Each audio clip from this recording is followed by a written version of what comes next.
신약 성경은 이제 복음서가 예수 그리스도의 생애를 다루고 있고, 그 다음에 사도행전에서 그 복음이 이제 이방에 전파되는 이야기들을 한 다음에는 다 서신서입니다.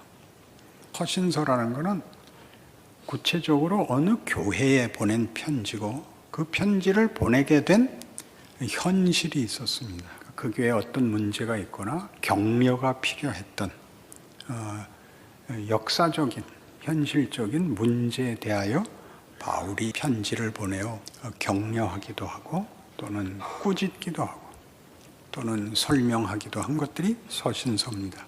고린도 교회에 보낸 편지는 이 전서에서는 주로 그 교회에 일어난 현실적인 문제들에 대한 꾸중과 또 답과 격려가 당연히 들어 있습니다. 이런 이야기들은 오늘 본문에서 보는 바와 같이 4절에 있는 그리스도 예수 안에서 너희에게 주신 하나님의 은혜로 말미암아 내가 너희를 위해 항상 하나님께 감사한다 라는 이 말이 다만 인사말이 아니라 이제부터 할 모든 말에 그 모든 경우, 모든 사건에 대하여 발언권과 주장과 기준과 또 권위가 있는 분을 선포함으로써, 그것이 다만 동과 서가 나뉘듯이, 하늘과 땅이 나뉘듯이 이렇게 나누어서 생각할 수 없는 그 모든 걸 감싸고 있는 범위, 영역이라는 것을 상기시킵니다. 우리에게 일어나는 일 중에 하나님의 통치와 하나님의 능력 바깥에 있는 것이 없다라는 걸 기억하자. 그걸 은혜로 표현하는 것은 그분이 선하시다는 사실 때문에 그것이 권력이거나 방법이거나 잣대거나 하는 것으로 나오지 않고 은혜라는 말을 하는 것입니다. 그래서 감사가 따라 나오는 것입니다. 그것이 만일 원칙이고 무슨 우리 잘 아는 어떤 규칙이고 하는 것이면 감사가 나오지 않을 것입니다. 잘잘못이 따라 나왔을 것입니다. 우리 한국 사람이라면 당연히 2조 500년의 역사적 유산을 공유하고 있는데, 그 유교적 그 유산이라는 것은 사실은 대단히 공포스러운 것입니다.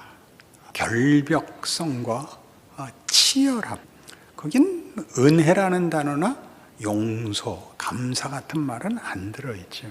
규칙을 지켜서 감사하다 이렇게 얘기하지는 않습니다. 규칙을 지켰으면 자랑을 해야 맞습니다. 이런 범위, 이런 기본적인 이해, 존재하는 모든 것을 이렇게 다 끌어안고 계시는 주인으로서의 하나님, 그 하나님의 구체적인 은혜와 능력의 역사적 증거인, 실체인 예수 그리스도, 이런 단어들이 초반부터 언급될 수밖에 없는 이유입니다.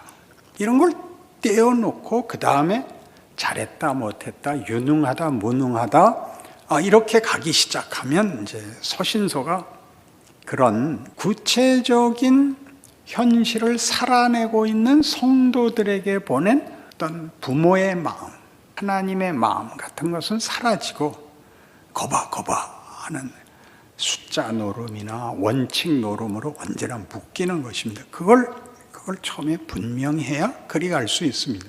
우리 주로 보수 진영에서 하는 기독교에 대한 이해의 가장 큰 특징으로 꼽는 것이 하나님의 주권입니다. 보수 진영 갖고는 조금 더 분명히 하자면 그거보다 개혁주의라면 하나님의 주권이 가장 중요한 그 특징이고 주장이 되고, 웨슬레이안이라고 얘기하는 감리교에만 가도 거기는 하나님의 주권보다 우리의 헌신과 사랑이라는 정성 같은 것이 더 첫 번째 특징으로 등장을 합니다. 각의 고유한 장점이 있습니다. 그걸 비교해서 어느 게 더 낫다 이렇게 얘기하는 것은 그건 잘못된 겁니다. 비교할 수 없습니다.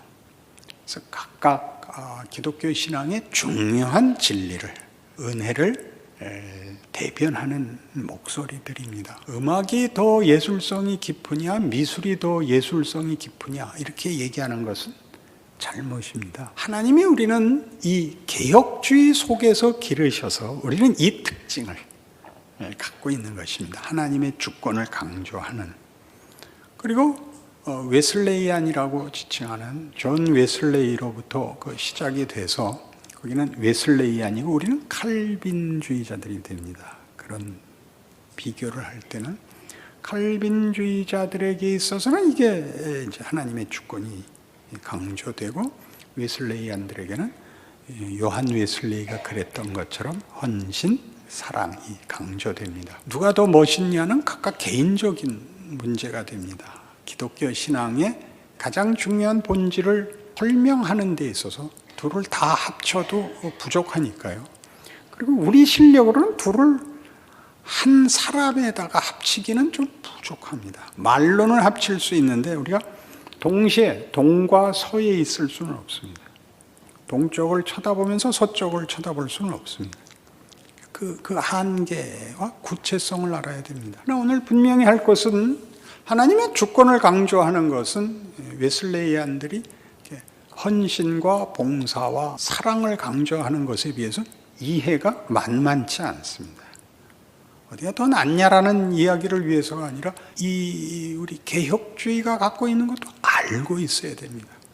하나님의 주권을 강조하는 것은 결국 하나님의 넓으심과 크심 안에 우리가 있다. 우리가 겪는, 우리가 만나는, 우리가 생각하는 모든 것을 하나님이 다 포괄하시고 운영하시고 다스리시고 책임지실 수 있다라고 크게 얘기하는 것이 개혁주의입니다. 그러니까 잘잘못에 묶이는 잣대가 아니라 하나님이 잘한 것과 못한 것 양쪽에 다 하나님이 간섭하실 수 있고 통치하실 수 있고 거기에 은혜를 담으실 수 있다라고 우리가 얘기를 하죠. 왜 그런 얘기를 했을까요? 아주 중요한 이유가 있습니다.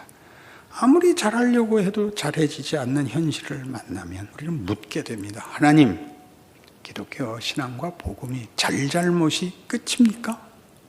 잘못했을 때는 고만입니까? 그때 우리는 하나님이 괜찮다 그러는 말씀을 강조하는 것입니다. 거기서 괜찮다는 건 아무래도 좋다는 걸까요? 아니요. 그 질문과 그 공포에 직면해보지 못한 사람은 하나님의 주권을 강조하는 칼빈주의를 이해하지 못하는 것입니다. 이해하지 못하면 잘못인가? 그렇지 않습니다. 나는 열심히 살아. 최고입니다. 나는 열심히 살지만 은혜가 있어야 된다는 걸 알게 돼서 그거 더 큽니다. 그럼 뭐가 달라지죠? 잘못하는 사람을 용서할 수 있습니다.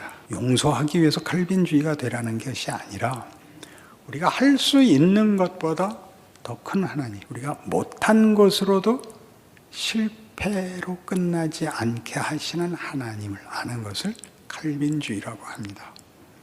그래서 이 그리스도 예수 안에서 너희에게 주신 하나님의 은혜라고 얘기할 때 이 은혜는 아무래도 좋다가 아니라 하나님의 통치 엄정함이 그의 선하심과 긍휼과 자비와 사랑이라는 성품 위에 서 있다라는 것을 강조하기 위해서 은혜라 그러는 것입니다. 은혜는 방종을 허락하는 것도 아니고 은혜는 무책임에 대한 변명으로 쓰일 수 없습니다. 그러나 하나님이 요구하는 모든 것들은 공포가 아닙니다. 그것이 은혜라는 말을 쓰게 만드는 것이죠. 공포가 아닙니다. 우리를 위하여 엄하게 하실 수 있습니다. 꾸짖을 수 있습니다. 혹독한 결과를 보게 하실 수 있습니다. 그러나 그것은 사랑하시기 때문에 외면하시지 않는 하나님의 진정성이지 공포가 아닙니다. 그것을 알지 못하면 신앙생활을 사실은 할 수가 없습니다. 잘잘못에 묶이면 스스로를 기만하거나 변명하거나 그렇게 실제적인 자기 자신으로 돌아가 자기 인생을 직면할 수가 없습니다.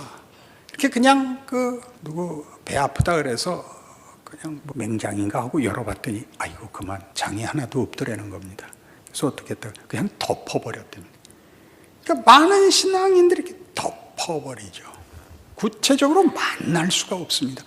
겁이 나세요. 모든 걸 다 완벽하게 할 수 없는데 하나님이 무서운 하나님이라면 그럼 열 수가 없습니다. 끊임없이 도망갈 수밖에 없습니다. 많은 기독교인들이 자기의 인생을 실제로 신앙인으로 사는 그 도전, 모험, 구체적인 실천을 할 수가 없습니다.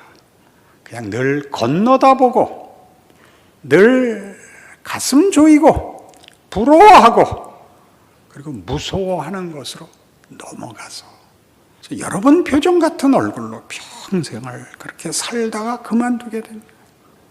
그러지 마시라는 겁니다. 괜찮습니다. 해보십시오. 그것이 지금 이 오늘 본문에 보면 참으로 잘 표현되어 있는데 이는 너희가 그 안에서 모든 일, 5절입니다. 곧 모든 언변과 모든 지식의 풍족함으로 그리스도의 증거가 너희 중에 견고하게 되어 너희가 모든 은사에 부족함이 없이 우리 주 예수 그리스도의 나타나심을 기다립니다.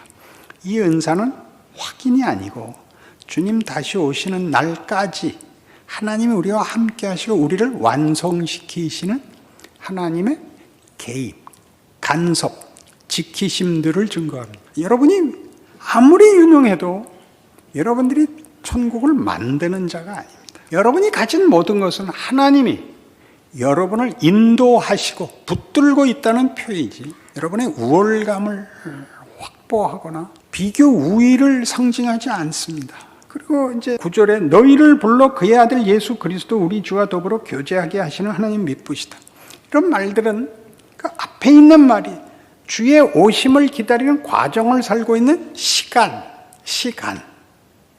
시간이라는 길이와 우리 주와 더불어 교제하게 하시는 하나님에서 우리 주와 교제하는 이 신앙 공동체, 고린도 교회에 보낸 편지로서 교회 공동체, 교제라는 공간을 형성하고 있습니다. 하나님의 주권이 시간과 공간이라는 구체적인 무대 속에서 그의 성도들을 완성시키고 있습니다. 당신이 원하시는 자리에 우리를 물건을 운반하듯이 또는 우리를 굴복시키어 고함질로 그냥 묶어놓듯이 하시지 않고 시간과 공간이라는 구체적인 무대와 정황 속에서 각각의 조건 속에서 하나님 끊임없이 우리에게 질문을 하시고 우리에게 그걸 살아 내가 너희의 하나님이 되고 너희가 내 자녀가 되었다는 것이 무엇인지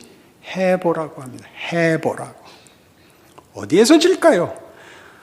세상이 무서워서 지고 하나님이 정말 이 조건 속에서 은혜와 승리를 주실 수 있을까 믿어지지가 않아서 집니다. 지는 형태에 가장 많이 쓰이는 것이 꼭 오늘 결정할 필요는 없지 않느냐라고 대강 넘어가는 것입니다. 매일을 그냥 넘어가죠. 매일을 그냥 넘어갑니다.